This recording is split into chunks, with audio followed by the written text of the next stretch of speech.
Dragonfire podcast. I'm Nathan Kalambara, and I am your host as always. And I have the distinct pleasure of having a group of Sphinx finalists with us today. For those of you who are not aware, Sphinx is the speculative fiction indie novella championship, and it is in its first and inaugural year to highlight the excellence of novella writing in science fiction, fantasy, horror in the indie and self-published space.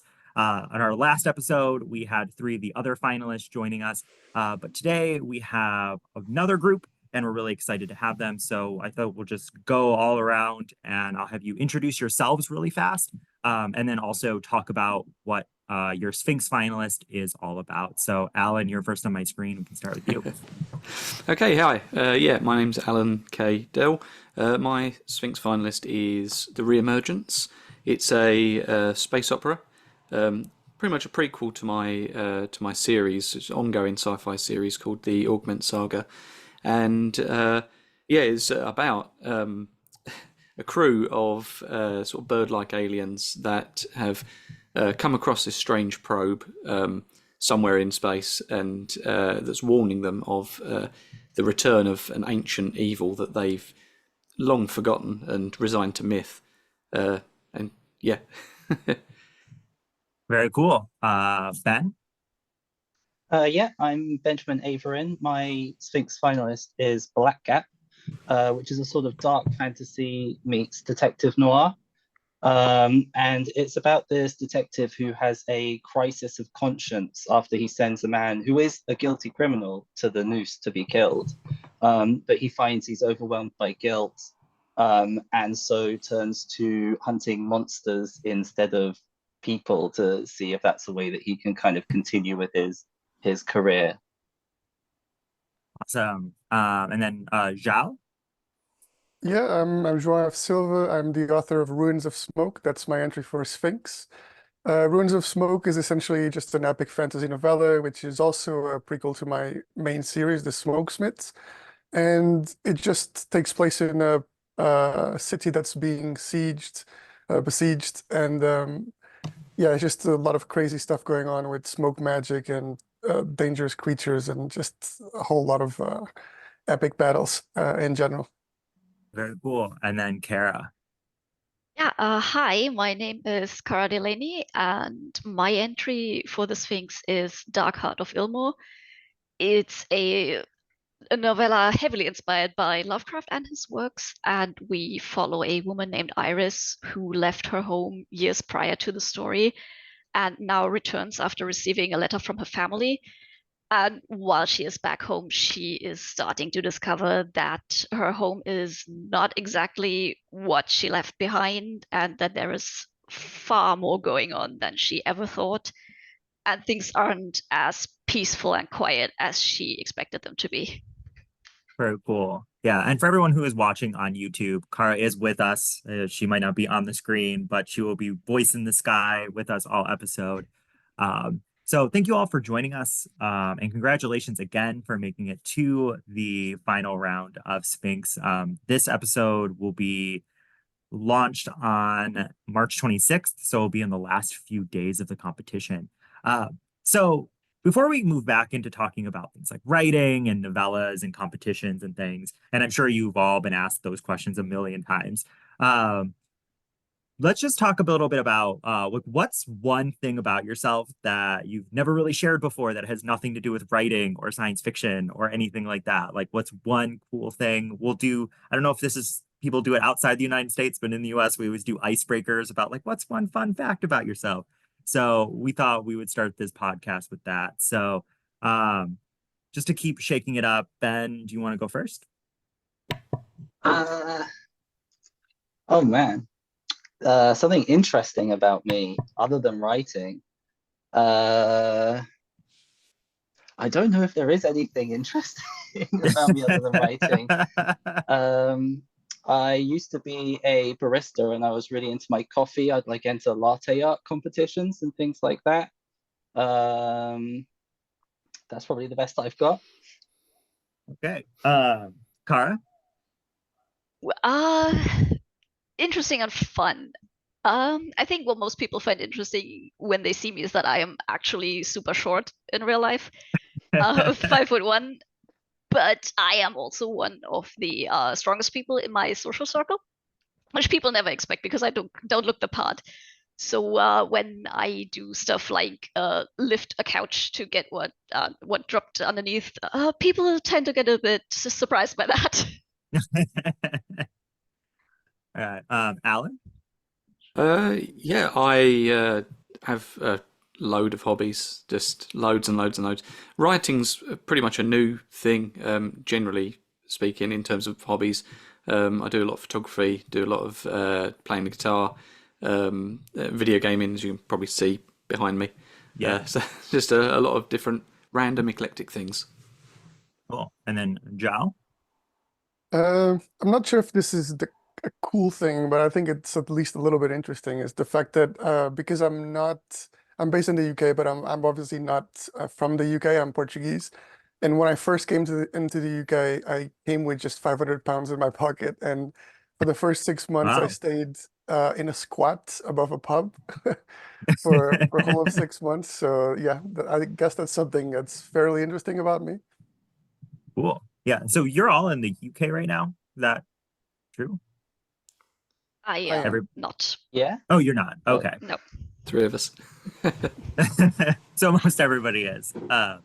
Very cool. So a lot of you, or almost all of you, right, have written novels before you've started diving into novellas. So what first really inspired you to write a novella, whether it's a novella set in the world that you've already established or a brand new one? Anybody can kick us off if anybody has like an answer about what inspired the novella.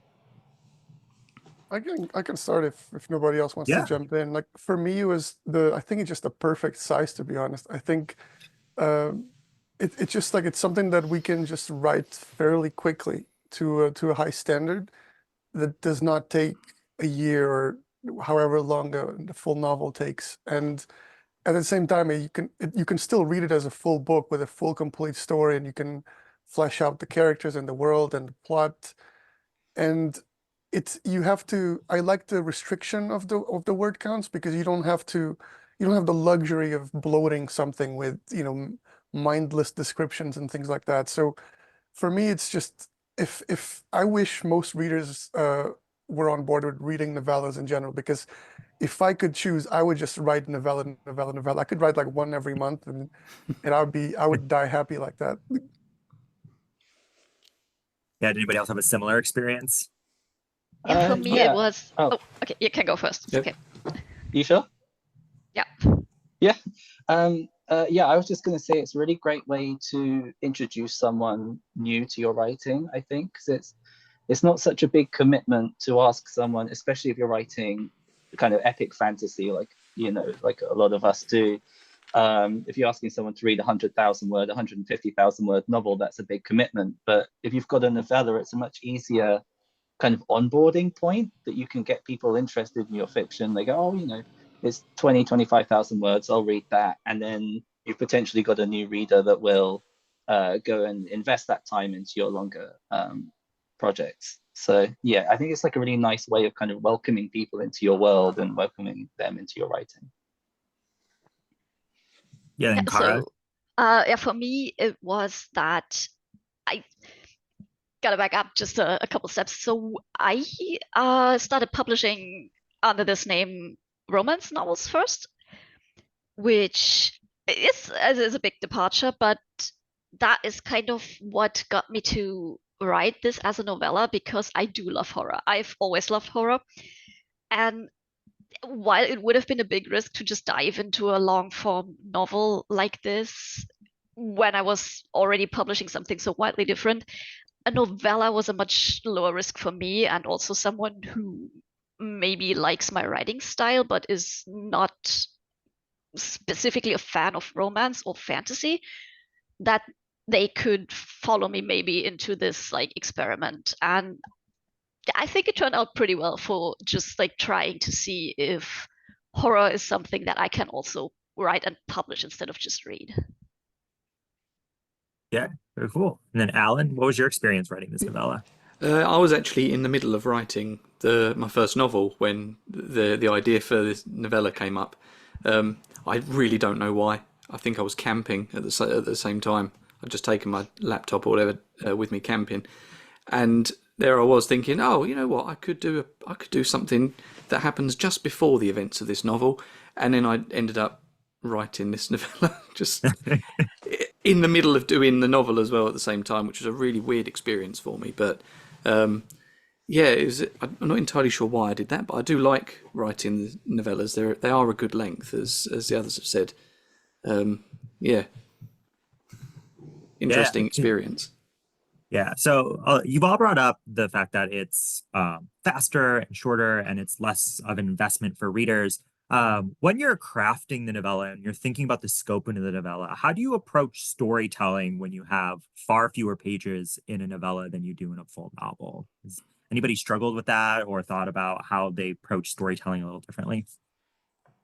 Well, I come from my background as a writer is very much in short stories. Okay, cool. So for years, well, I think I was like 17, 18, I started writing short stories and sending them out to magazines. So my kind of storytelling process was really built up around that shorter form work. And I think the natural way that I write a narrative or structure a narrative is in a shorter form. So then to move to a novella, for me, it's more about lengthening more so than shortening. And I think novels, I do have a fair bit of experience writing novels now, but they've always been sort of, it still kind of feels like that's the new thing to me.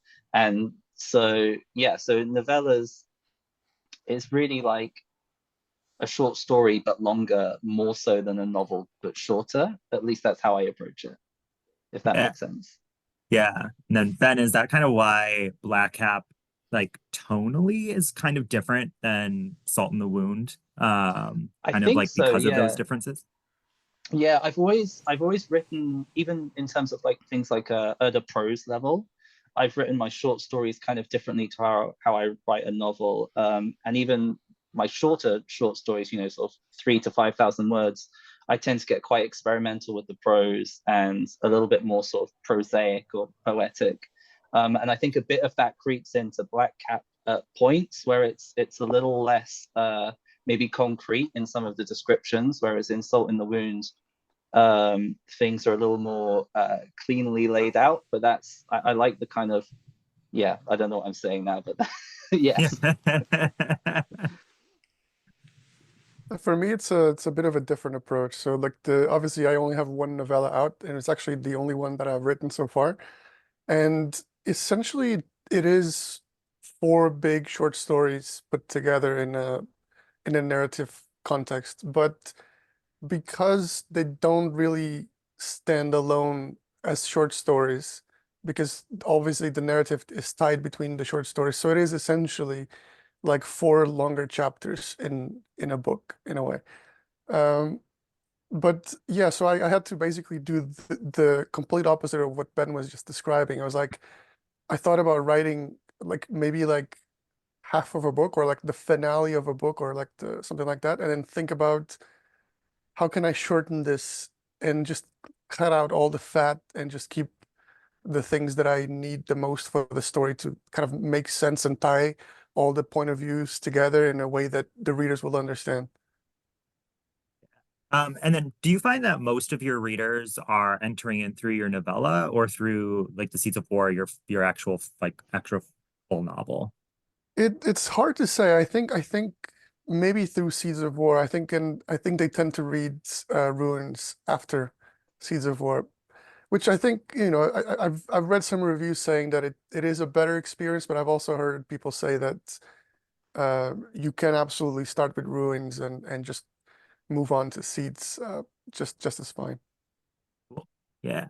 And then Alan or Kara, how have you approached novella writing differently than your novels?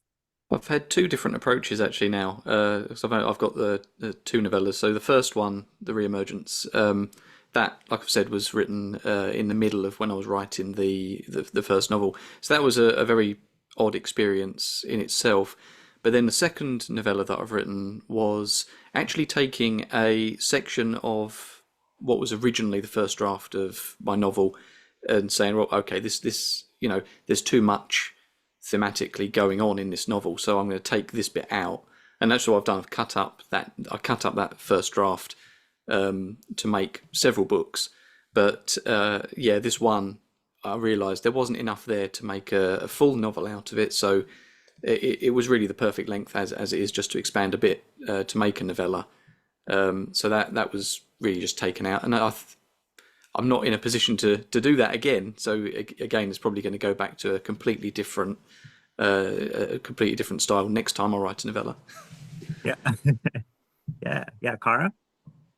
The way I normally write is I overwrite. I am so bad at overwriting. It's comical at this point. I am someone who has to cut a lot in editing. But what I did find with the novella was that it was surprisingly easy because I couldn't afford to put it all in the first place. What I had to do was to just tell the story. I didn't have room for world building, for personal backgrounds. There was just other people cut the fat. That's one way to put it. But I was essentially cooking without fat at this point, because I knew that if I started putting this stuff in, thinking, well, I can fix it in editing, it wouldn't work out. So I just forced myself not to do that. And it was very interesting to see how a story of mine specifically can feel when I just focus on the bare bones of the experience. Yeah. Yeah, so Kara brought up world building, which I think is really interesting in the novella format, because it's something that fantasy, science fiction, horror readers, particularly speculative horror readers, are always looking at, commenting upon, talking about, like, how cool is the world building. But novellas don't give you a lot of space to world build. So how have you all approached that world building aspect, making sure that your science fiction, fantasy, and horror worlds come to life, but not making it a 150,000 word epic, and how you approach that? I just have to admit that I was counting on people having prior knowledge of the genre. Yeah. Because specifically it was cosmic Lovecraftian horror type writing that I was doing. I felt like I could get away with that because there's a lot of stuff that people will just expect there, and just hinting at it and mentioning it would be sufficient, so people would understand what was going on because they have the context as readers of the genre. I think that doesn't work for everything, but when you have something so specific, it's easier to get away with this lack of extra structure because you can just expect that to be there. Yeah, Alan, were you going to jump in too? Sorry, yeah. That's interesting because I had a lot of people around me when I was writing this novella who were not familiar with sci-fi really very much at all. So I had a lot of good feedback saying about how they didn't understand what certain things meant, like things you might expect if you read a lot of sci-fi. You might know what FTL means, for instance. That's why I ended up putting a glossary in the back to explain some of these, perhaps the standard stuff that you would expect in a sci-fi. But if you're new to the genre, you might not instantly know what that is. But in terms of world building, I did a lot of that after having written the first couple of drafts and getting a lot of feedback in. I then went back and created a whole document, because I knew I was working with a non-human species. I was working with a lot of stuff that I couldn't really rely on, stuff from everyday life that we know about now. So I had to really get in and I sort of just weaved it in as tried not to info dump or anything like that about it. But there's a lot that I've got that is not in the novella that will then probably come out in later books. Yeah, and then Joao or Ben, because like you both have done epic fantasy, which I think is even harder to do in this format. So how have you approached world building? If for me, the novella was actually an exercise in seeing how lean I could make the world building, and still in a way that felt satisfying to the readers. And I think world building, the concept of world building is also quite, I guess it varies a bit depending on who you're speaking to. And one thing I found is that for me, things like the magic system counts as the world building, or like Mhm. the setting does not have to be a sort of like an epic setting, like with multiple continents and people living in different parts of a universe or a world for it to be epic fantasy. Like you can have a self-contained story taking place in the same place in the same location with just a handful of characters, and but because certain things are hinted at through the magic or through, politics and societal norms, you can still imply a lot of what's going on. So one thing I took as an inspiration was Elden Ring, the video game. You don't really know about the lore of the world too much. Like you have to imply a lot, and you have to like, infer a lot of the things that are not really told to you, like about what happened for things to get to the way they were. And so I took a similar approach to my novella. I just wanted to like throw people on the deep end, no hand holding, just, trust that they kind of can put the pieces together, and then whatever is not explained, they can just imagine themselves. And I'm pretty happy with that. Well, yeah. Ben, was your experiences the same?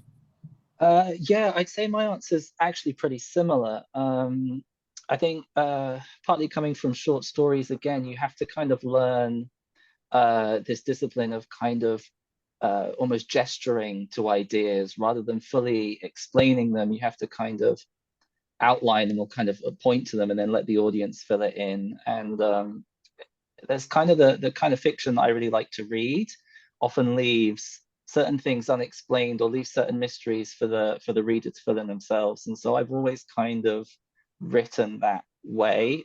Even in my full length novels, I still kind of use the same techniques where I like to hide the world building in the smaller details, like the way the characters talk to each other, or um, the way that they behave or they act around food, or any of the way that they dress. Sometimes it's better than saying something outright in the narration. If you kind of show something subtly, maybe not everyone will pick it up, and maybe some people will be a bit confused. But it is still there for the people that want to kind of go in and find it. And I think even if people do miss some of these more subtle cues, when you read the full piece, you still come away with like the correct feeling. And I think that's more important sometimes than understanding everything, is that you get the right kind of aesthetic sort of feel. So I think that's really what I try to do in Black Cap, is create this feeling of like this dark, gloomy city with the rain outside and this feeling of kind of confinement and fear. And as long as people get that, it doesn't matter if they don't understand the minutiae of the monsters and things like this. Very cool. So let's shift gears for a minute and move into the actual competition itself. So why enter your novellas into a competition? Why is it important to you as an individual? Why is it important as an indie author? What do competitions like this like offer you? I don't know if anybody has an answer and wants to jump Um, in. to be honest, I just thought it would be really fun. Um, and I think it's just like a really nice thing to do. And with SPFBO as well, with all of these things, it's like it feels like it's kind of a gateway into the community as well. And doing things like this that we're doing now, it's just a really great way, yeah, to meet other authors, to meet reviewers, to get involved in the community, have a good time. And I think it is always nice to kind of have that little extra validation as well. When you have someone say that, yeah, this is actually pretty good. It's a nice little morale boost, which it isn't too bad either. Yeah, my Honestly, answer is it's quite similar. oh yeah, sorry. And now go ahead. Okay, yeah, for me it's pretty similar. Like on one hand, it's always kind of fun to have this little kind of competitive thing that isn't super serious. Like it's not. It wouldn't have been horrible for me to be kicked out the first round, because like there are so many good books in this, and I am honestly quite baffled that I got as far as I did. But on the other hand, it's also this thing to see.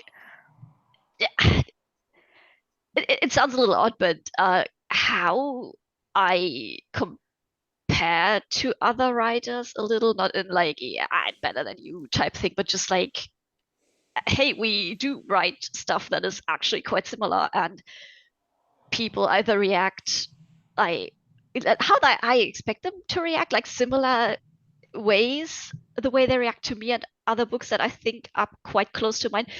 But other times I think, wow, that reaction was so different. I would have never expected that. And that is super interesting to me, like to see the impact my writing has on other people in a direct comparison to somebody else whose work I know and like. And just like to have that kind of moment to go, huh, I never would have thought that someone would think this about my story. And that was a Yeah. very cool thing to experience in this competition. Yeah. Yeah, it's pretty much very very similar actually, to both really, for me. I saw this competition come up and I just went, oh, that looks like a bit of fun, and oh, I've got a novella as well. I can enter that. It's eligible, so I might as well enter it. But I think I'd already sort of got the competition bug, because I'd entered into SPSFC. I think I entered into BBNYA as well. And then this one came up, and I was like, I'll keep an eye on this one. So I Yeah. thought, one year I've entered into quite a few competitions, but so it's been fun. For me, it was the realization that not only did it not cost anything to enter, but I had everything to win and nothing to lose. You know, it's like, and when I say everything to win, I mean like not just the book maybe winning an accolade of some kind, but also like Ben mentioned, like being engaged in the community and meeting people, other authors, reviewers, bloggers, you know, people that I didn't know before, and now I do. And that's been really, really rewarding. Cool. Yeah.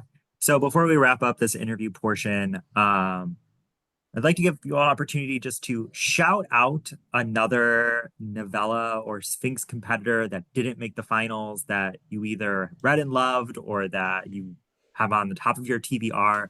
Is there another novella of somebody who's not here, somebody who's not a finalist that you just want to give a quick shout out to? An author or a specific book? Someone go first. I I've have got to think about it. I've got one, but I can't remember if it is actually a novella or if it's just a really short novel, and I can't remember the name of it. Let me find it. Okay. But I know the book I want to say.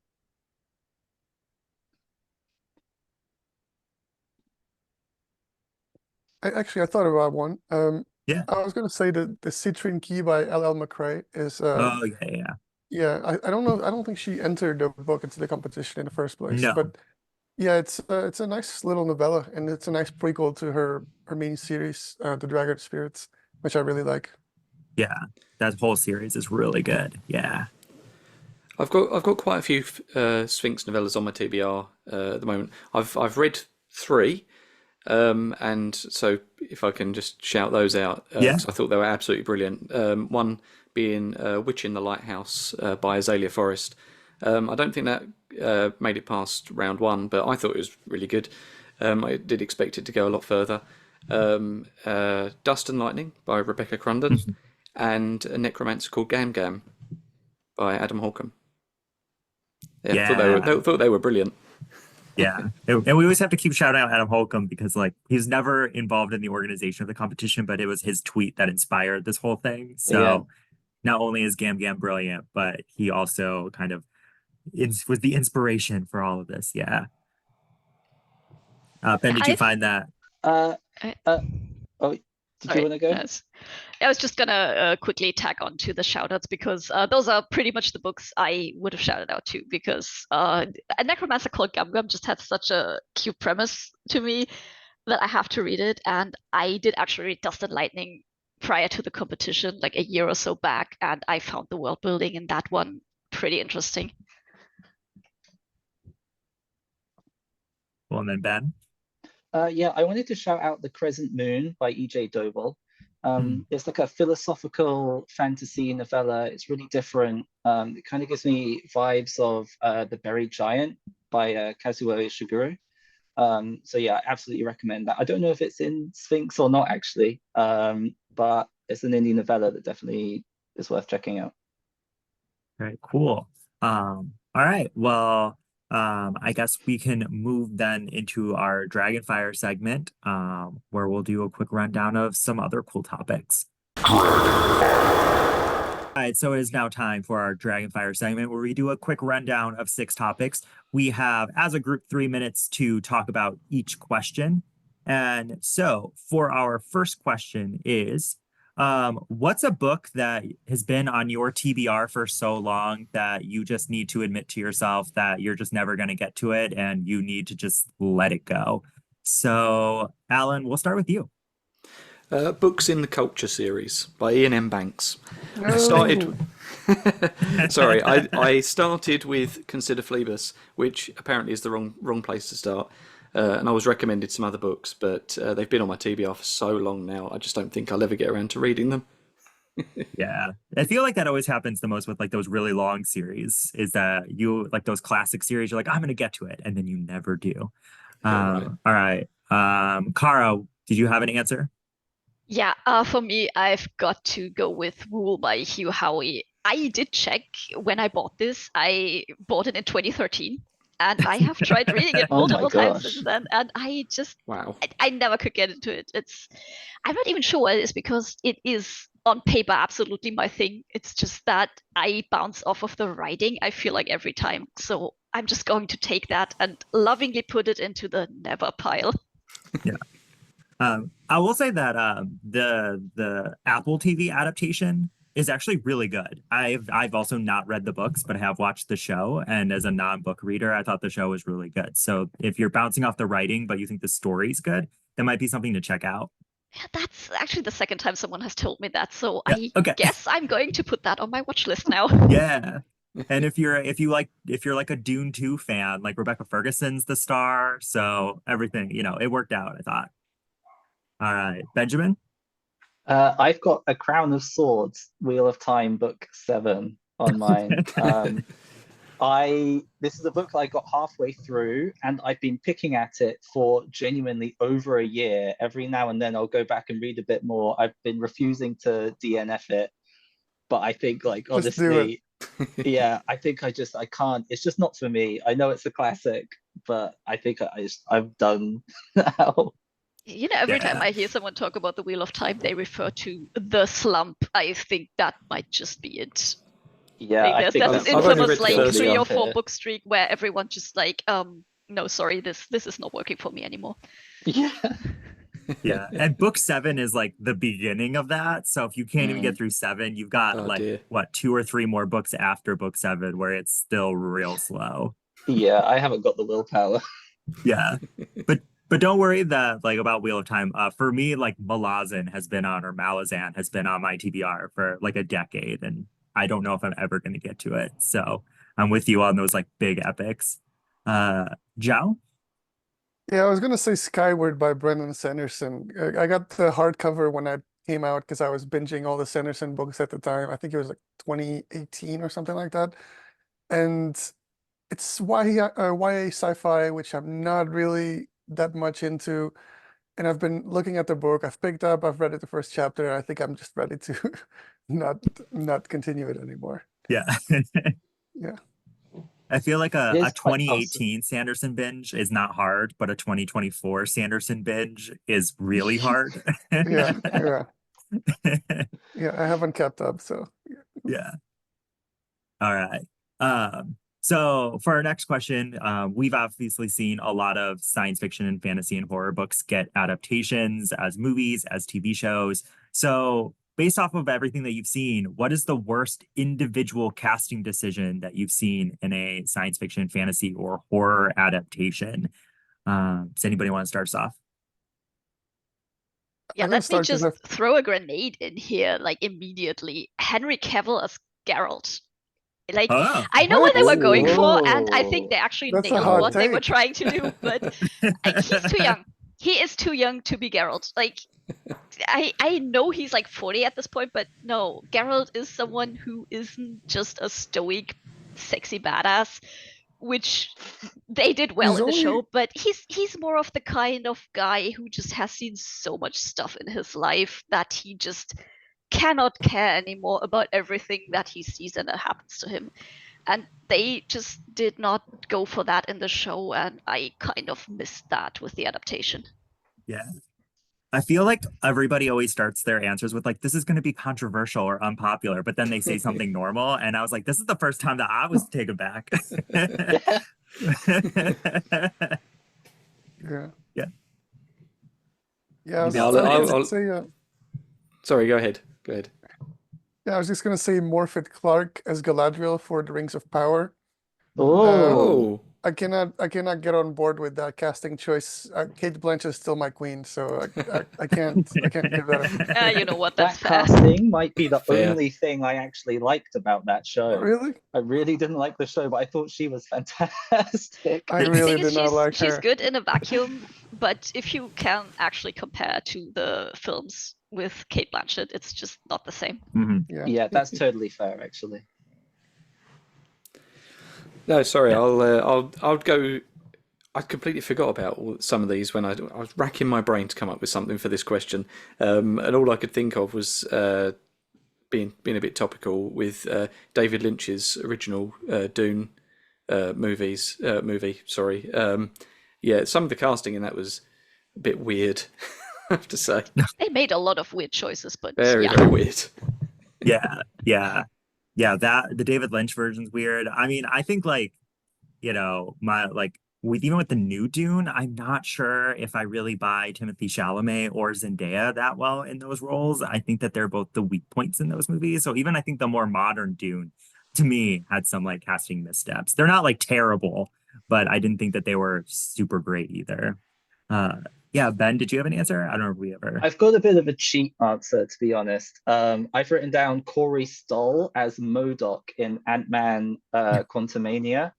I know that gets like a lot of flack online because the CGI was so terrible, but I think even if the CGI hadn't been bad, that was just a wild casting choice. He's just not Yeah. right for that at all. Yeah, that one was totally out of pocket. That was out of left field. I feel like Yeah. that's not the type of role Corey Stoll does. I was surprised. That whole movie was like a fever dream sometimes. Yeah, I don't know what happened. Yeah. All right. So for our next question, what is a book or author in general that has published or is publishing in the last 5 years that we're going to be talking about 75 years from now? Who is our modern Tolkien? Who's our modern Frank Herbert? Who is our modern C.S. Lewis or Le Guin? Who do you think we're going to be talking about and actually is going to stand the test of time? So I haven't written down a modern Tolkien or Herbert, but I think I have written down the modern Mary Shelley, potentially, which is Susanna Clarke, and especially her Ooh. novel Piranesi. I just think that is hopefully going to be a classic that's studied for centuries to come, because that's just a perfect, immaculate piece of literature. Yeah. Both that book and like her earlier one, Jonathan Strange and Mr. Dorrell's, two Yeah. of my favorite books. And yeah, Piranesi is that like smaller bite that I think people will be able to kind of latch on to for a long time. Yeah. What went other, with, anybody else? I went with Adrian Tchaikovsky for Yeah. sci-fi. Good answer. Yeah, with the Children of Time series, especially. I mean, he's really prolific anyway. He's written tons and tons of books. I don't think anyone could get through them all. But yeah, I think he'll stand the test of time, definitely. Yeah. Children of Time is really good. I think I like his novellas even more than his novels, like Ogres and Elder Race. I really enjoyed Elder Race. That was really good. Yeah, I thought that was like one of the best like explorations of genre between fantasy and science fiction, which I thought was really cool. Yeah. Anybody else have an answer?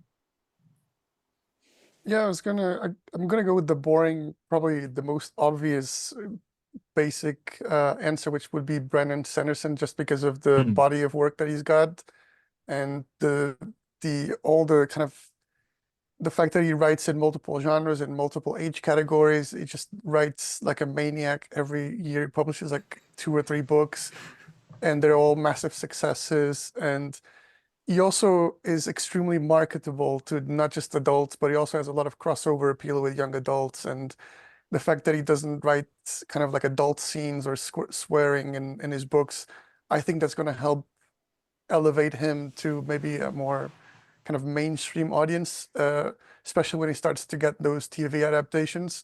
So I think realistically, in terms of us talking about someone within like in 75 years, I think he's probably the one that has the best chances of Mhm. being in that position. Yeah. Yeah. Yeah. And I think what you're saying about adaptations is really interesting too, because it's like 50 years from now, is some semi-obscure book going to get plucked and made into a big blockbuster movie? You know, like Lord of the Rings was never obscure, but it became much more popular with the Peter Jackson movies, you know, like who's going to get kind of elevated once a new adaptation. So sometimes that's hard to think about in the future too. Yeah. Kara, did you have an answer?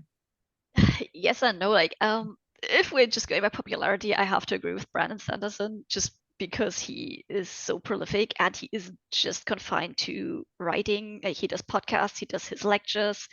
He's very present even if you don't read his books.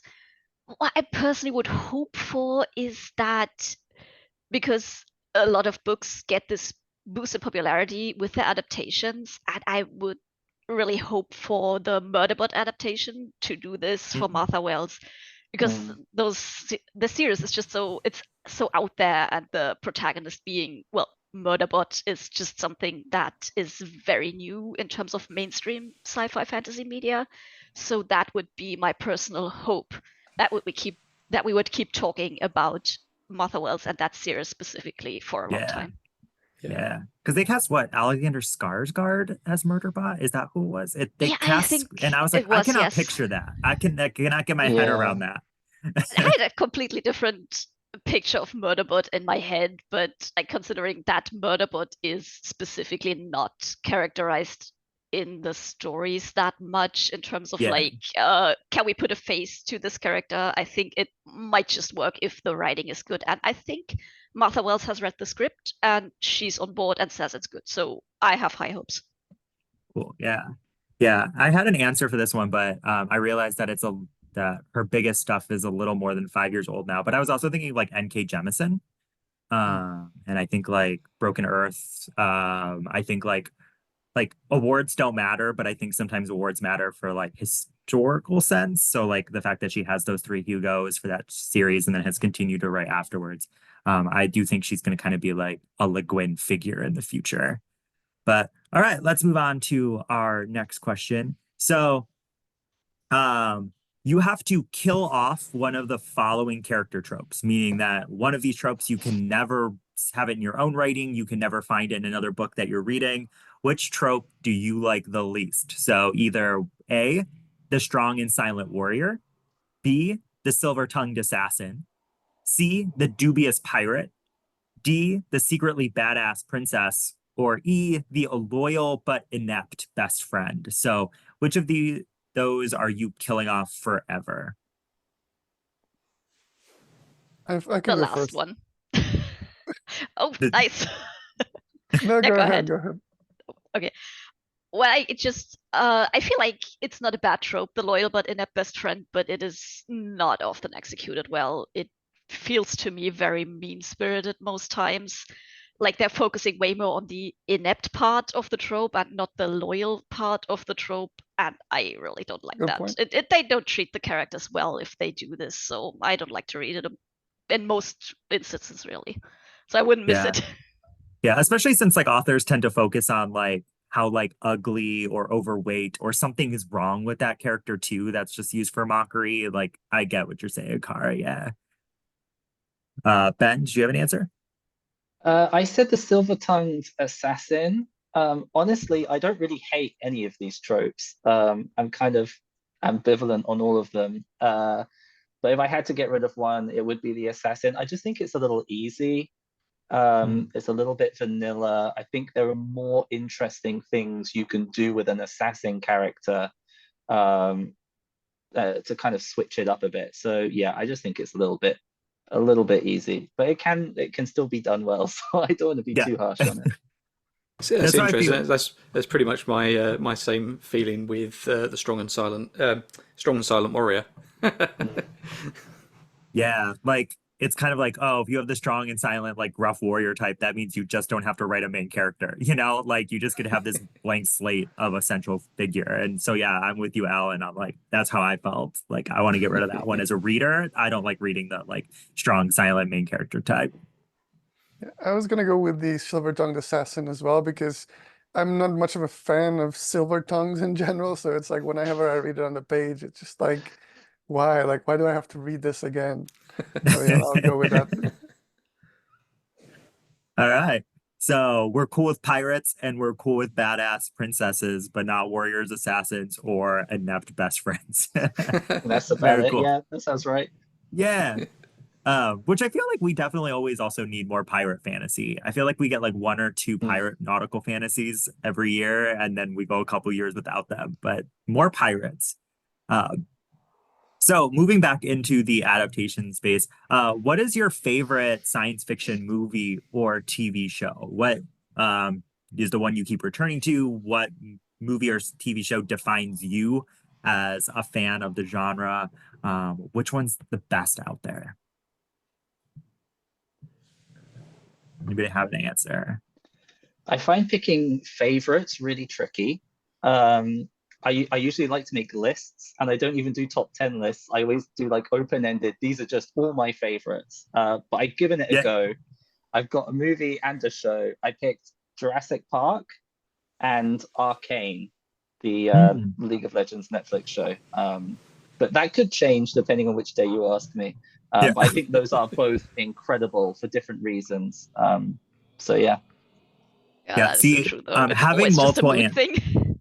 yeah, I was gonna say having multiple answers, it's a safe space here. James couldn't be here with us today, but James is usually the one that yells at me for having multiple answers for every one of these questions. But just know that today we can have as many answers as we You've want. got to sometimes. You've got to Yeah. be a little bit greedy sometimes. Let Yeah. yourself have an extra answer. I think my year-end list last year for like my favorite books, I think I had 25 on there because not because I was hitting 25, but because I listed like 24 and I was like, we can just add one more and then round that up to 25. So I'm the same way. I can't like keep it to 10. Yeah, Kara, did you have an answer? I have two. Yes, so for me, I had to make it like a tie between The Matrix, the first one, and also the first Alien film. Yeah. I might put The Matrix at the top because Alien is, I think, technically more of a horror film than it is sci-fi, and the sci-fi is just the backdrop, but it's a bit difficult to decide. They're just both really, really good for different reasons. And I have actually started rewatching the Matrix films recently.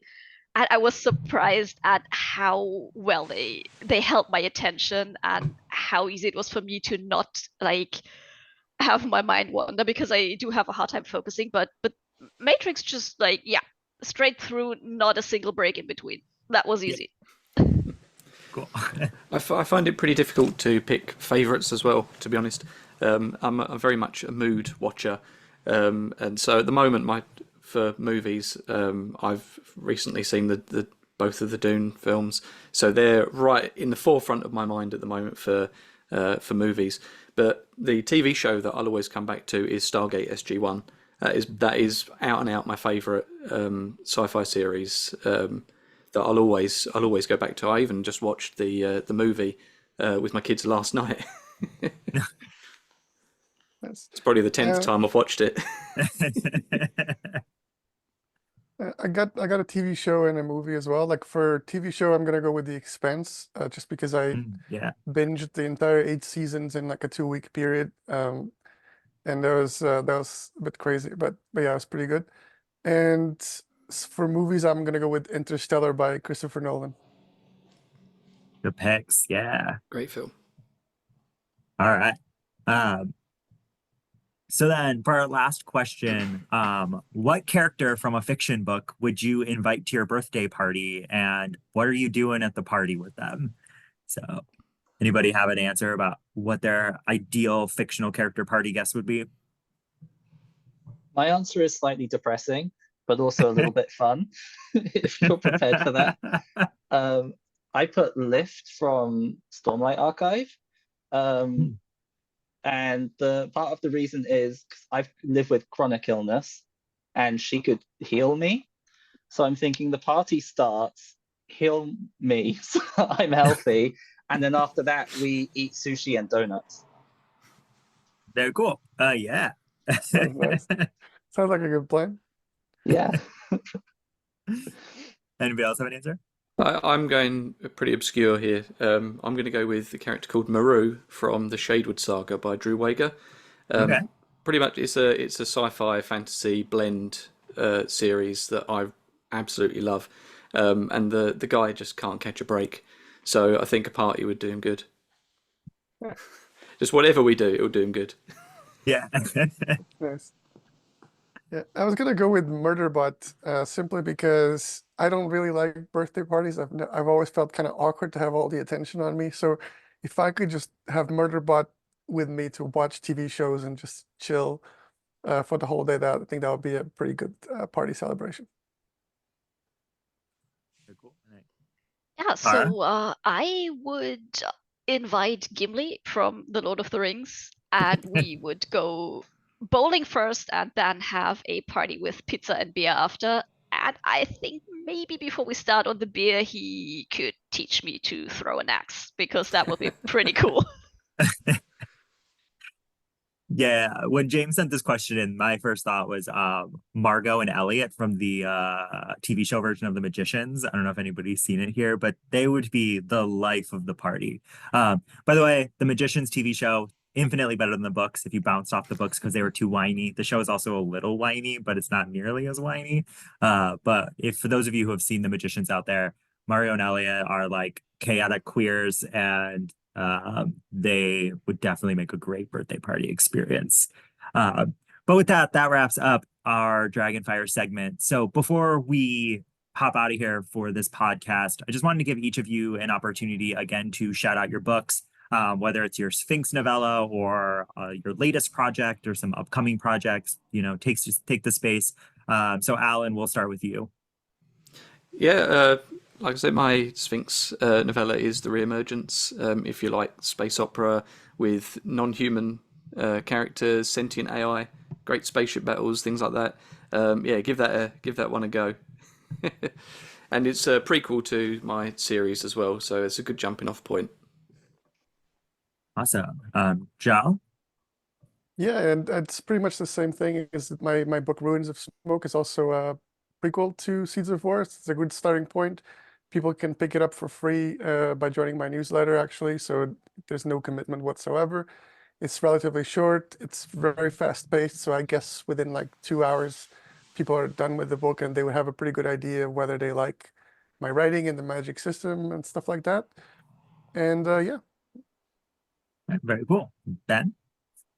Yeah, if people want to try my writing, they can get Black Cat for free with my newsletter on my website, which is just benjaminaverin.com. And if they want to continue with the main series, Salt in the Wound is where the main series starts, and that's available in ebook and paperback. Very cool. And then Kara? Yeah, so my novella is self-contained, a standalone, so not a huge investment if you want to check out how a romance writer does horror. And I actually have another horror manuscript in the works that I hope will come out in September or October of this year. So if you like what you find in Dark Heart of Ilmor, you can follow me on my socials and you will know when that is ready to go. Very cool.